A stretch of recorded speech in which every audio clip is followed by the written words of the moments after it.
Hello, this is AstrologerCoach Sonja Francis, and today we're going to be talking about the upcoming solar eclipse, which is a powerful new moon, which will be exact on July 2nd at 3:16 p.m. East Coast time in the US, which is New York time, and 8:16 p.m. London time. And this happens in 10.5 degrees of Cancer. So we'll talk about setting intentions for this powerful eclipse and for the whole eclipse cycle, and the best time to do so towards the end of this video. And please keep in mind that setting intentions for a solar eclipse is different from a regular new moon. So please stay tuned if you don't know what the difference is. Now, since this will be a longer video because it is an eclipse, please use the timestamps that I have created. You can get to the timestamps in the description part of the video underneath the video on my website or on YouTube. And this might come in handy just in case you want to go back and forth, or if you want to stop and start again somewhere else. So feel free to use those. Now, this is the beginning of both a new moon cycle and a new eclipse cycle. In fact, this is the first of 2 eclipses within the next 2 weeks. This solar eclipse will be followed by a lunar eclipse 2 weeks afterwards. So we can think of eclipses as extra powerful new moons and full moons, and they happen when the sun, moon, and earth are lined up in such a way that the cosmic energies become intensified because they're in alignment with each other, those 3 bodies.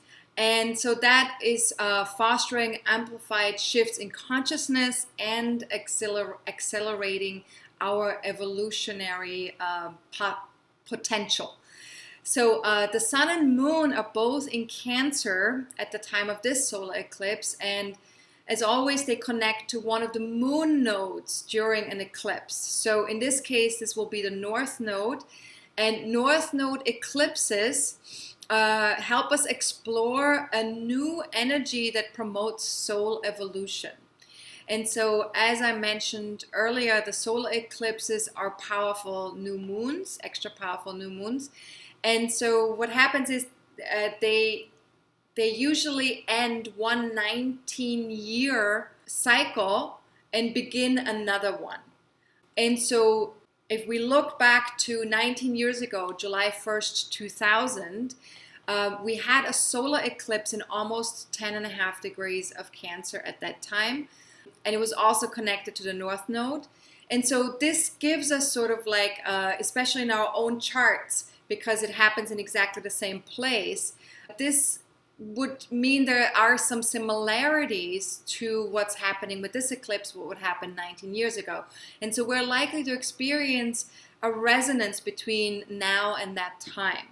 And we want to really keep the word resonant sort of like in mind, because it's not going to be identical, right? So we want to make sure that we know that it's not going to happen exactly how it happened 19 years ago, but we want to think back to the summer of 2000 and ask ourselves, were there any major endings or beginnings at that time in my life? Was there something important that took place at that time in my life? And right now, if there was a call for me to come to take those priorities to the next level, where would that next level find me? Where would that be? So we kind of have to kind of tune into the energies in that way, right? So if you can, ask yourself these questions so that you can tune into that a little bit further for yourself, because it will be different for everybody. Now, the shift connected with this particular eclipse already began last summer when we had the first eclipse in Cancer in July of 2018, and it is an unfolding process because this eclipse cycle lasts for another 11 to 16 months. And so the shifts in question that are happening during that time between 2018 and 2020, the end of 2020, are connected to the Cancer Capricorn energy. And with this particular eclipse, we're focused more on the Cancer component of that polarity, which is connected to family, home. And this could be a physical or emotional home. A shift with past issues around feeling at home or feeling safe. Because, you know, when you think of home, there's sort of like an implication that home means safety, right? For most of us, at least. Or home means feeling nurtured or nurturing myself, right? It's a place of where we can let ourselves be ourselves or be vulnerable and let ourselves be nurtured in the best sense, of course, if that's the case for us. And that's true for, you know, internally and also with the world, you know, having a home that we feel we can call ourselves helps us feel nurtured in the world as well, right? So if there's a healthy foundation that we're experiencing with the word home, then usually we do better in the world as well, which would be more the Capricorn component. Now, internally, this is about being more rooted in our physical, emotional bodies. So when it comes to our own inner experience on a physical, emotional level, it means we really want to feel very rooted and connected with ourselves and allowing ourselves to explore and celebrate the mother archetype, both within and without, right? So both within ourselves and also outside in the world.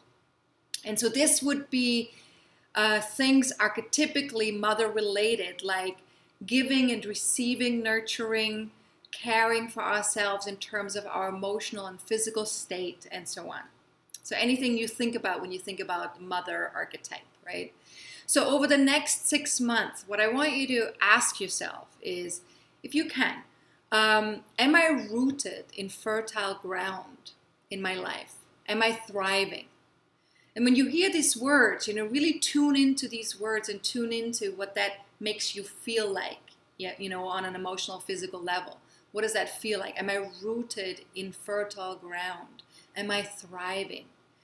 And what else do I need to flourish and grow out there in the world? What do I need in here or within my environment so that I can flourish and grow beyond the here, right?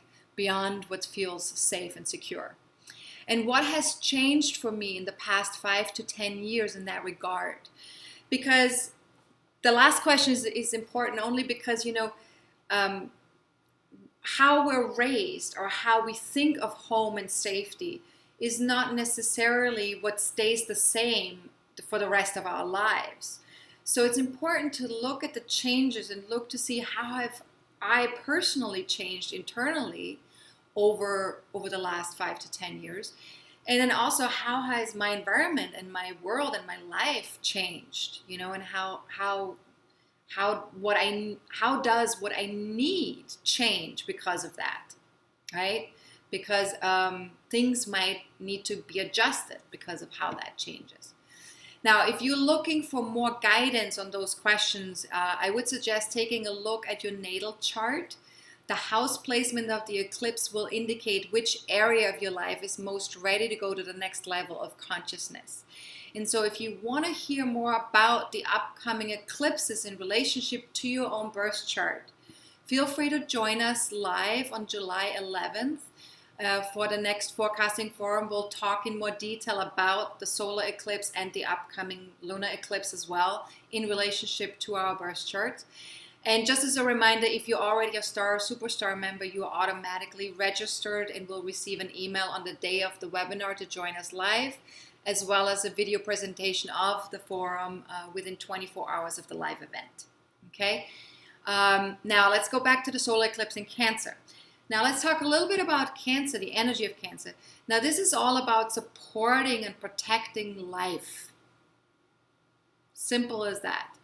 But many of us are conditioned to ignore our bodies and our environment along with our inner life, our feeling bodies and emotional, spiritual connections to other life forms. And so because a lot of us are conditioned in this way, we're not always fully connected. We're not always fully supporting and protecting life. And that includes our own life, right? Not just life out there in the world, my life is included in that life, right? Because I am life too, just as everything else is alive, right? So this creates a disconnect, not only from our true selves, but also from the rest of the world. And so most of us tend to put little value on emotional intelligence, but it's very hard to have meaningful, authentic connections without it. And that begins with self-connection and self-awareness. So what you can ask yourself here for this eclipse is, what might I do differently if feelings were just like children who want to be heard? And for those of you who already have children, or who have a family, or have children in your family, you know what it's like when a child wants to be heard, right? When a child is not being heard. And so what price might I pay for denying or suppressing those little voices? What price do I pay? And feel free to journal on these questions. Feel free to sit with these questions in meditation and see what comes to you, what you feel into as you pose these questions. Remember, these questions are not there to actively seek an answer. It's more about allowing ourselves to be in an open inquiry and to receive the answers. It's about receiving rather than thinking it, right? Now, another thing you can ask yourself is here, could I simply allow myself to feel my feelings without needing to understand them? Now, this is a valuable question only because very often we are trained to not just feel our feelings, basically. We constantly want to investigate our feelings. We want to know what they're all about, why they're happening, why are they here, what are we going to do with them, how can we not feel it, how can we get rid of that feeling, right? Very often we are investigating feelings in that way and analyzing feelings in that way. So could I simply allow myself to feel my feelings without needing to understand them? And without needing to know why I'm feeling what I'm feeling, without launching into like a problem-solving mode, right? What would that feel like? What would that do for me? How would that serve me? And if nothing else, could I try that just as an experiment, just to see what might transpire, right? So very often I will ask you, with these questions, to just experiment. Because when we experiment with something, we're sort of like giving ourselves a safety net, right? We're giving ourselves a way out. We're saying like, well, I'm just going to try this out. If it's not working, then I can always go back to what I'm used to or what's familiar. But experimenting is really powerful because it gives us our first step that we can take outside of our comfort zone. And that's important because when we stick with our comfort zone, when we stick with what's familiar all the time, we cannot grow. We cannot play life. We cannot be alive if we stay put, right? Does that make sense? So if nothing else, could I try that out just as an experiment, just to see what might transpire, right? And here's a bonus question, if you want to journal on that or meditate with that. What would the mother archetype do in this case, right? What would the mother archetype do when it comes to the whole feeling your feelings? So if you want to have access to the new moon questions from this video, because there's going to be a bunch throughout the video, if you want to have that in writing just so you can better journal on it or better meditate with it, and if you also want to have access to the full moon videos every month, feel free to check out the various levels of membership that are available on my website at astrologercoach.com. There's great stuff that's available. I want to invite you to just take a quick look and see if that's something that might be a good fit for you. And if you're already a member, please go to the blog page on my website and look for the tag New Moon Questions or the New Moon in Cancer article. Or actually, it's going to be Solar Eclipse in Cancer article, right? And the tags can be found on the right-hand side of the blog page. If you're looking at it from a computer, below the categories, simply scroll down via the computer. If you're looking at this via a phone, you have to scroll all the way down to the very bottom of the blog page, and then you'll find the tags there. Okay? Now back to the solar eclipse. Let's talk a little bit about some of the aspects that this eclipse is making with other planets in the chart. So the eclipse is trining Neptune in Pisces, also squaring Chiron in Aries, opposing Saturn and the South Node in Capricorn, and sextiling Uranus in Taurus. Okay, so lots going on for this eclipse in terms of transits. So let's start to unpack that a little bit and see what all this means. Now, Neptune and Chiron are both exalted at the time of the eclipse because they're both stationing. So we can expect to feel their energies more strongly, and we're invited to pay an even closer attention to our inner divinity and intuitive understanding of life, which is connected to the Neptune energy, as well as to the healing of the wounded masculine archetype within us, how we handle anger, impatience, our desire to dominate or show our strength, or our independence in the world. So that's more connected to the Chiron placement in Aries. So for example, perhaps it doesn't feel okay to be a certain way, and maybe even the thought of being that way brings up shame or feelings of feeling less than. And that's the wounding of Chiron in Aries. Now, the trine to Neptune supports a flow state. So there's a sense of flow because it's a trine. And that provides emotional connections to other people and the ability to really connect on a more spiritual level, on a more creative level. Our capacity for compassion is quite strong as well, both with ourselves and other people. And we're feeling especially intuitive, and we're more capable of releasing or letting go of things from the past as well. So ask yourself, when I tune into myself, what do I feel connected to? What if I tune into life itself? What does that even mean, right?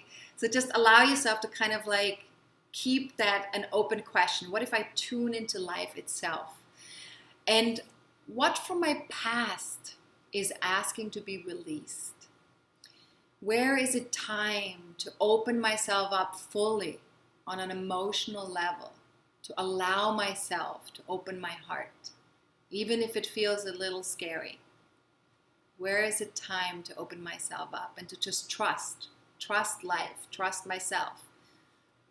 Now, the square to Chiron asks us to stretch ourselves. A square is always like a more challenging aspect. It means we need to stretch, we need to grow, we need to evolve in some way. Our past conditioning and wounded sense of self may be out of harmony with each other. There might be some kind of conflict in terms of like how we want to connect with ourselves and nurture ourselves, and what we need in order to feel independent in ourselves. And so we're invited to make adjustments and, as best as we can, find creative solutions to some of these insoluble situations that we might find ourselves in. So as best as you can, take this as an opportunity to make space for feeling vulnerable or emotional without seeing yourself as weak or less than. And it is perfectly okay to be yourself, and that may involve feeling insecure once in a while. So we gotta allow ourselves to sometimes feel insecure within ourselves, and just allow that feeling, accept ourselves even with that. To give compassion and love to ourselves and others, especially when that shows up, when insecurity shows up, and this feeling of, something's wrong or I'm less than. Because we are all human beings.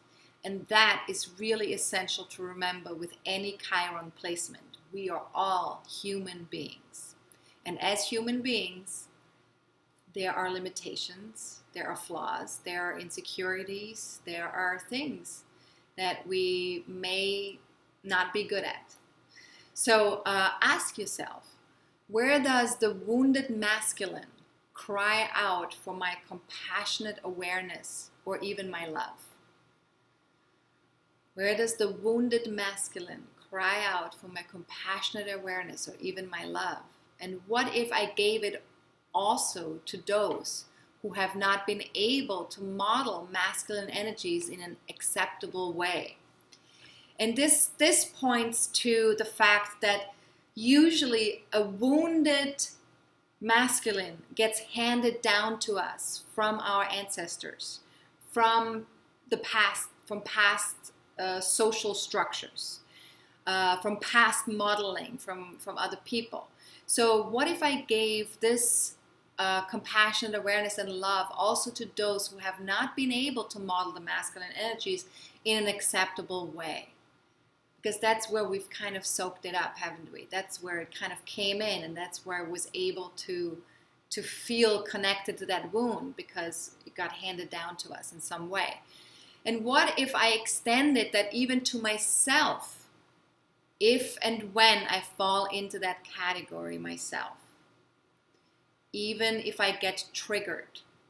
And this is a good point to remember with Chiron, especially when there's a challenging Chiron aspect. We might get triggered.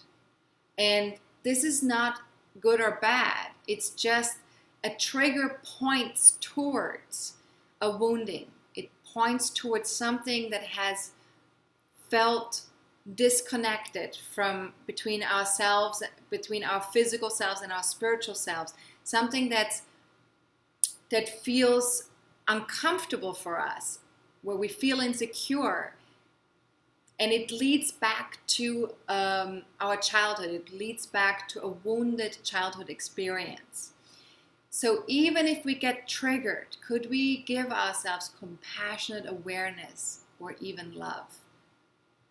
Because triggers are sometimes not pretty. Triggers can sometimes come out in ways that feel intense, that feel extreme, and where we sometimes feel ashamed afterwards that we have reacted that way. So what if I give myself permission to make space both for healing around my self-identity, in other words, for recognizing the limitations around my persona, who I've conditioned myself to be, or who I was conditioned to be, and for taking care of home or family issues. And that does not necessarily mean external. It can also mean internal issues around home and family. Okay? So it could be external, it could be internal. Always remember that. Okay, let me say this question again, actually, because that was a pretty long question. So what if I give myself permission to make space both for healing around my self-identity, in other words, recognizing the limitations around my persona, and for taking care of home or family issues, whether that's external or internal. So for those of you who want to have a better understanding of your personal healing journey, I recommend the MP3 recording of my Chiron workshop, Healing with Astrology. It's available instantly for free with most memberships, and free with the monthly universal membership after 3 months. So if you want to listen to this recording for free, you can sign up for one of my memberships and be able to do that. If you don't want to become a member, that's fine. You can also purchase the Chiron workshop by itself without becoming a member. Okay? Now, let's talk about the last two aspects that this solar eclipse is making, which is the opposition to Saturn and the South Node, which Saturn and South Node are in Capricorn at the time of the eclipse, and that invites us to balance our inner emotional process and our needs against our focus on long-term goals, contribution, and social standing. And because we have the South Node in Capricorn right now, we really need to take a close look at our long-term goals, at our contributions, at our social standing, to see, do we want to do things the way we've always done them, or do we need to redefine our own relationship to how we want to connect with the world out there, how we want to connect to our long-term goals, how we want to do it. Are these things still working for us, in other words, right? The South Node says, is this still working? Or does something need to be broken down, or does something need to be released, or does something need to be redefined? So that's the task of the South Node in Capricorn. So as best as you can, give yourself permission to connect to your inner feeling processes. Listen with a gentle and kind ear. Nurture your inner baby while also taking responsibility for your efforts to provide value and put a healthy foundation under your long-term goals that you're currently building. So you can see that there's a clear need of bringing both of these polarities into the picture with this eclipse, and to really take a very close and clear look at what works and what doesn't work. And at the same time also be very kind and compassionate with ourselves. So we may also experience authoritarian or rigid attitudes, both towards others or from others. And either or, maybe not always in the exact same moment, but you might sometimes feel it towards someone else, or sometimes you might experience it from someone else. And this could create some tension or oppositional behavior.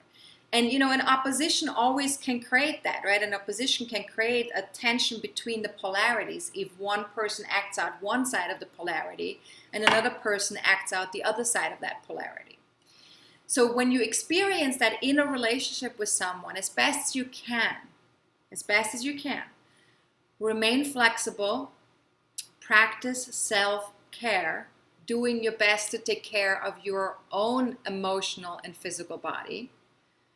And that way, if you do that, you'll stay grounded in reality and be less reactive. Because when we're reactive, we feel a little out of control, don't we? When we're able to respond, responsible, right?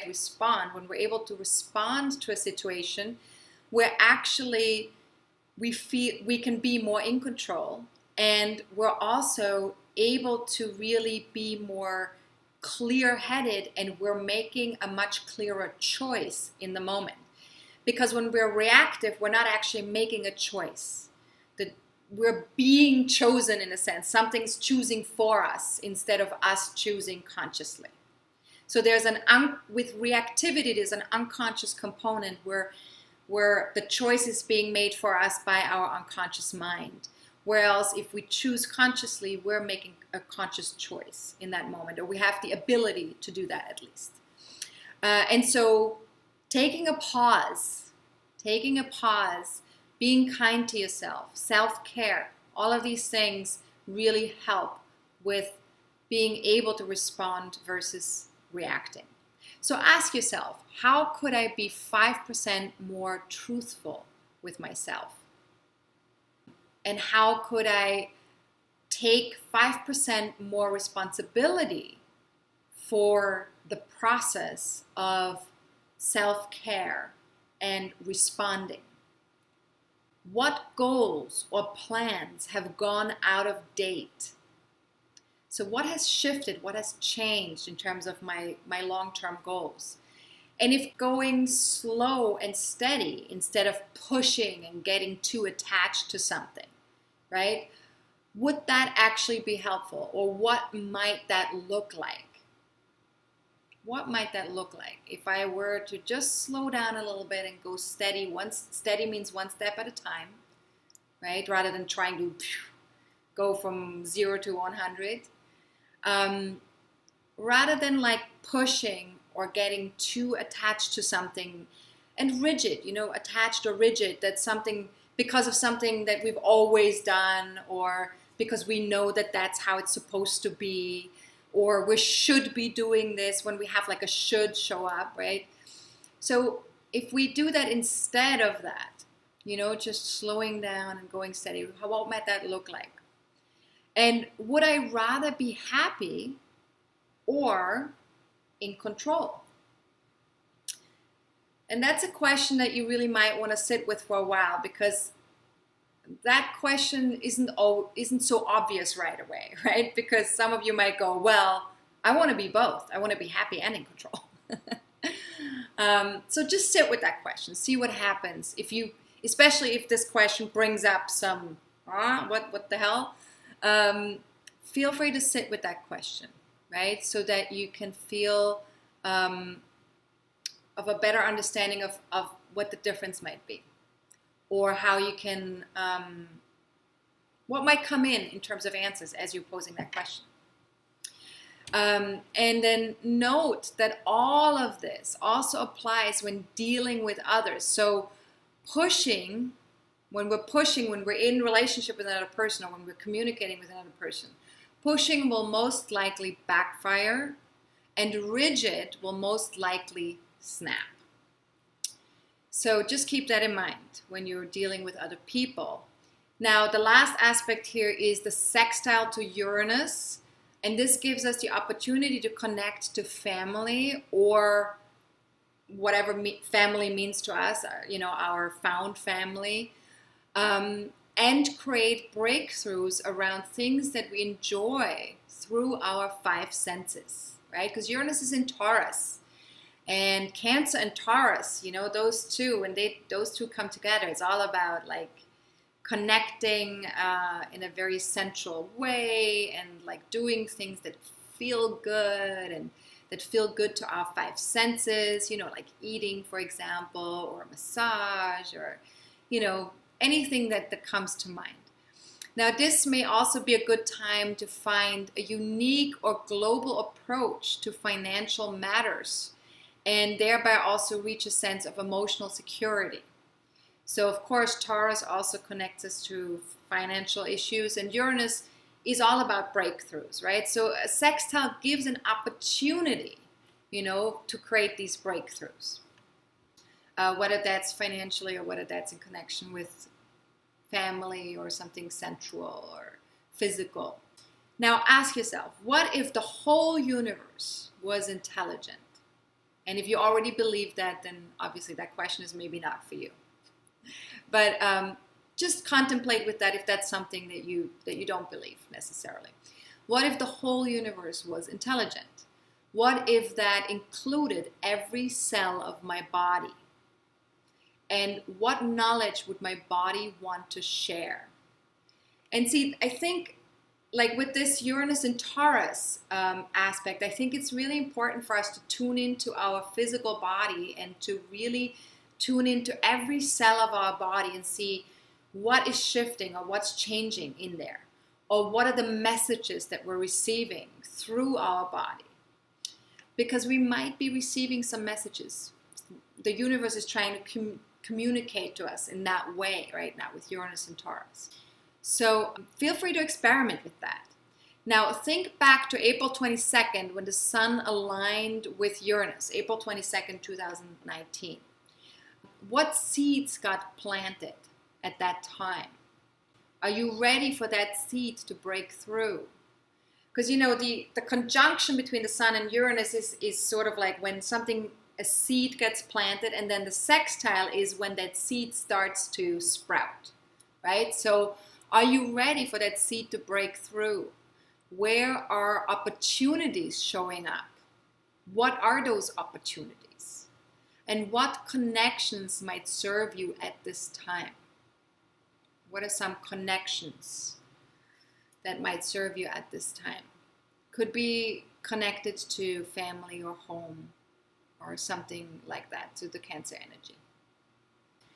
Okay, so last but not least, I want to just very briefly talk about one last thing, which is that on July 7th, briefly after the solar eclipse becomes exact, Mercury begins its second retrograde phase of the year in Leo. And this means that Mercury is exalted at the time of the eclipse because it's stationing, and because it's preparing to come to a halt on July 7th. And so it's moving more slowly, just like Chiron, just like Neptune. And so the Mercury retrograde urges us to reclaim our heart's desire and discover what brings us joy, or rediscover what brings us joy. So ask yourself, what am I itching to communicate or write? What needs to be expressed in my life? And how might my heart and joy contribute to this expression? So it's really about an active connection to your heart, to your joy, and to really actively do something to express it, to play the game full out, to be in the arena, to really put yourself out there, to take a risk and say things, write things, do things, share things in a very authentic, playful kind of a way. So if you're not yet a Star Superstar member, but you're still hungry to learn more about the Chiron station phase and the upcoming Mercury retrograde, you might want to purchase the video presentations of our most recent forecasting forum, because we took a look directly at how the Chiron station and the Mercury retrograde is going to impact our own birth charts, and to see how that will affect each one of us. So for the next 2 weeks only, I actually offer a free copy of that entire webinar, which is 95 minutes long, and a subscription to my monthly forecasting forums, all by simply signing up for my Star or Superstar membership. So if that's something that sounds interesting to you, the offer expires on July 8th, so feel free to take advantage of that. On my website at astrologercoach.com, you can click on where it says, memberships. And by the way, if you are not sure whether this is for you, if you actually want to watch this webinar or not, then feel free to watch the first 25 minutes of this webinar for free on my website as well. I've posted it on YouTube. I've posted it on my website. It's called Chiron Station Mercury Retrograde Excerpt. So feel free to watch that first, just to see if that's something you even want to have the whole webinar of. Now, some final thoughts about this eclipse. Most conflict boils down to unmet or suppressed needs that we all have as human beings. Every human being has needs. It's just how it is. When we come in as a baby, we have needs.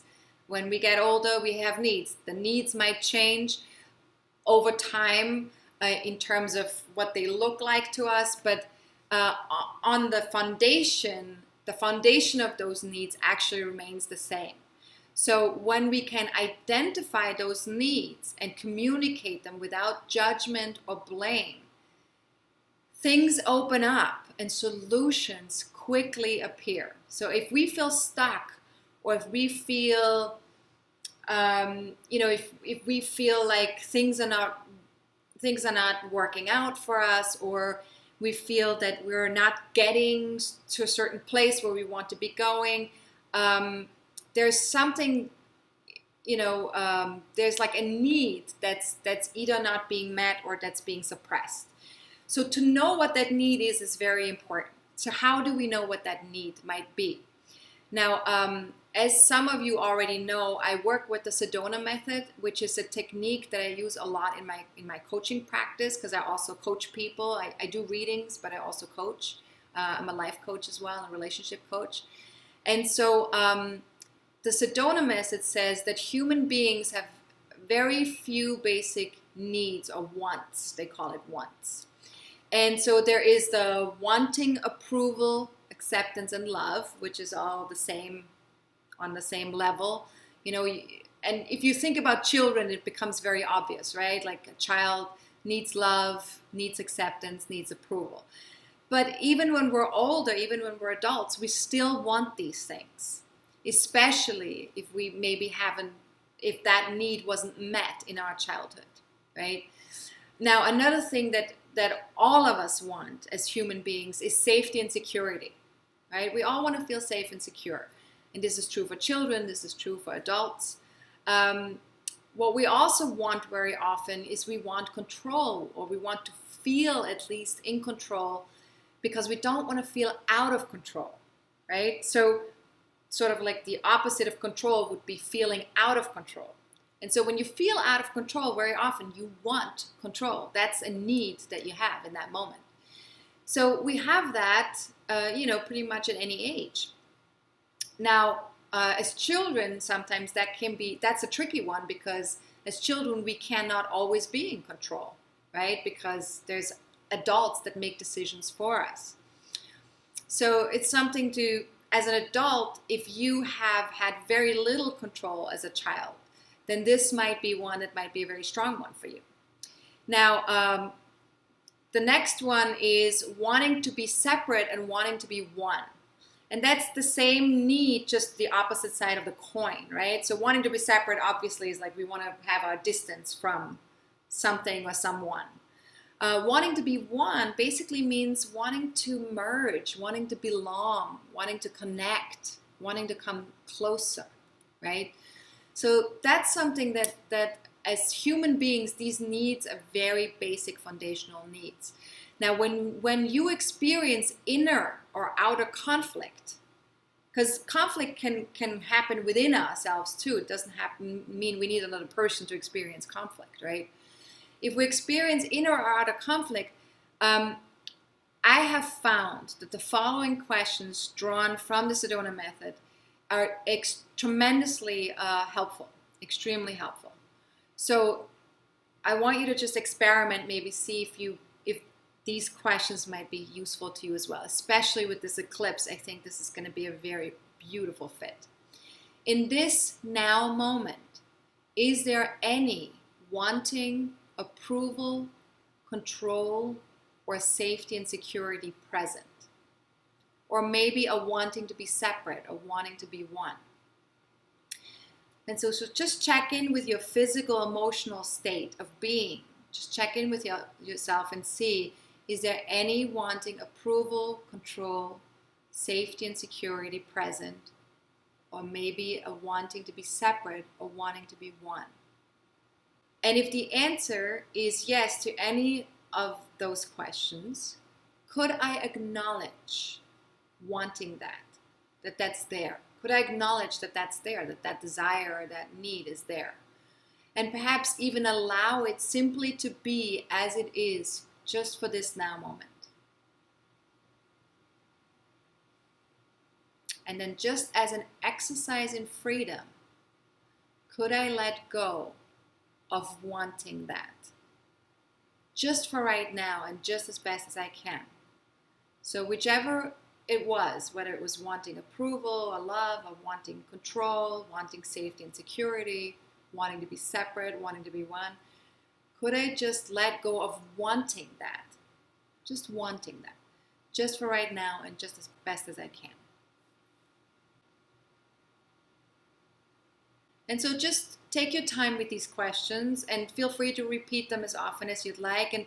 And remember, whenever you have inner or outer conflict, that's a great time to be using these questions and to just see what happens as you're allowing yourself to feel that, to acknowledge that, and to set it free or to let it go. Now, you can also ask yourself some other questions that are not Sedona method based. How could I make my experience of home or family more nurturing? And then what might unfold if I decided to be 5% more caring with my inner baby? And when I refer to the inner baby, I really am talking about the part of yourself that comes before speech, right? So anything that's not connected to thinking, speaking, sharing, nothing connected to up here, but anything else, sensing, feeling, physical sensations, emotional sensations. That's the inner baby. You know, when you're hungry, when you're tired, when you're longing for love or for nurturement, right? When you need something to drink, right?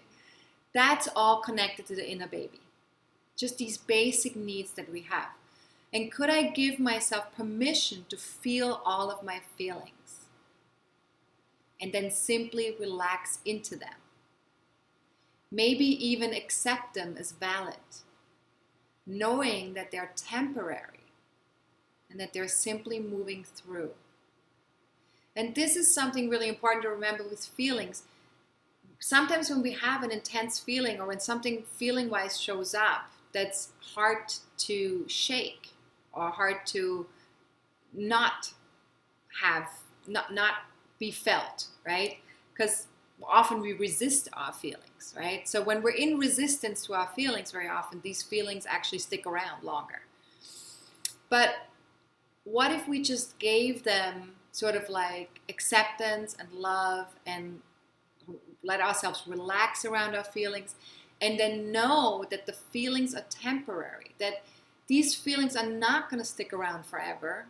They're just going to stick around until I'm willing to open up a little bit to them, until I'm willing to listen. It's almost like a listening process, right? We're listening to our own feelings, to our own feeling body. And once we can do that, once we can listen fully and be fully present and neutrally present, that's when the feeling has a chance to go, oh, okay. And it will just move on, move through. That's all the feelings want. Feelings just want to be heard, acknowledged. They want us to be with them. Kind of like children. So as best as you can, allow yourself to be in a quiet, receptive state on the day of the eclipse. If, like most of us, you have other obligations, simply take 5-minute breaks here or there, if that's possible, and get quiet and be with yourself, be with your higher self, do things that feel nurturing to yourself, and then just what might become possible if you gave this to your body and mind on a regular basis for the next 6 months. That's another thing you might want to contemplate on. Once you do that on the day of the eclipse, see if that's something maybe you can give to yourself on a regular basis for the next 6 months and see what that might do for you. And then between now and July 31st, we're still in eclipse season, so allow for the new templates to download that are coming through. Stay centered and do your best to ground from within. And try using conscious breathing and conscious flexibility. And best of all, see if you can move to the observer position, like a neutral place, when it comes to the emotional and mental body. And this might be useful to practice, because you might need it. And if nothing else, remember, this won't last forever. In another 4 weeks, the downloads are complete and things will start to mellow down again, will start to calm down again. For those 4 weeks, things might feel a little bit intensified, energetically speaking. And then if you have an ascendant, career point, or personal planets in 5 to 16 degrees of Cancer, Capricorn, Libra, or Aries, then you're definitely going to feel this particular solar eclipse more strongly than others. So take a look at your natal chart to see where does 10.5 degrees of Cancer land in your birth chart. And then just see what area of your life is most affected by this solar eclipse for you personally for the next 6 months. And you can also check out my 30-minute class on how to read your birth chart if you don't know how to look that up. You can get free access via my homepage at astrologercoach.com. If you scroll down and you get to a window that says free class and you just click on that window, then you can watch this free course, 30-minute class. Now, before we talk about intention settings, let me briefly mention again that we will also cover the solar eclipse and the lunar eclipse in more detail in relationship to our own birth charts in our next forecasting forum. You can join us live on July 11th, or you can register to receive the MP4 video presentation of that webinar. To register or to get more information, click on the link below this video or go to my homepage at astrologercoach.com and scroll down to the Forecasting Forum Countdown. And there you can click on Register Now or also get more information from that page. Now again, as a Star and Superstar member, you will be automatically signed up for the forums and will receive 2 emails, one with the link to join the webinar live, and another one with a link to download the video recording. So watch out for those emails and check your junk mail if you don't see those emails in your inbox. All right, so now let's talk about intention settings, in particular solar eclipse intention settings, because that's a little different from the regular new moon process. So and the reason why it's different is because we're setting intentions for the next 6 months for a full eclipse cycle rather than for the next 28 days.